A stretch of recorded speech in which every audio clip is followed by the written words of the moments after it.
أعوذ بالله من الشيطان الرجيم بسم الله الرحمن الرحيم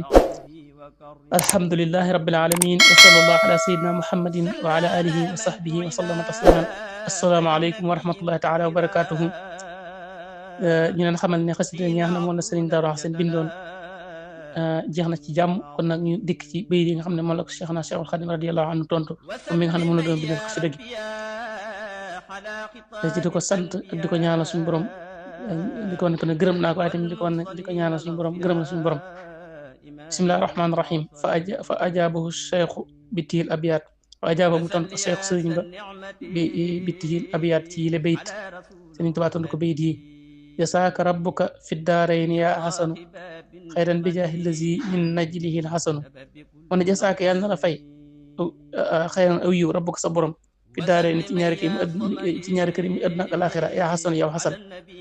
bi jaahi lazi ci daraja ka xam ne min najlihi bokk na ci ay sëtam xasan mu ne yow Sëriñ Daaru Xasan yàlla na suñu borom fay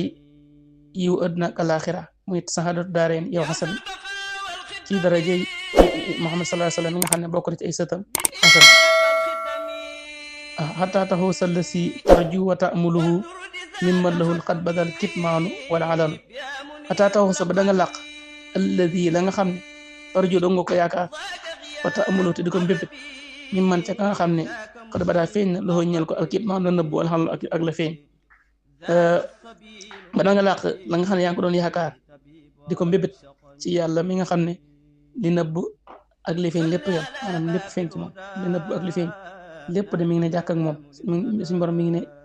ngi ne ko jàkk yàlla na la yàlla nga am da nga doon làq la nga doon yaakaar da nga doon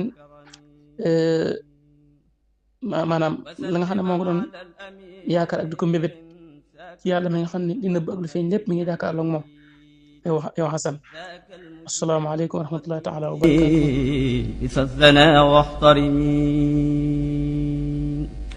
ذاك الوحيد والمجيد وهو المبر والأعيد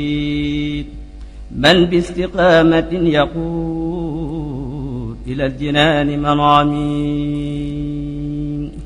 صل وسلم يا قدير على سراجك المنير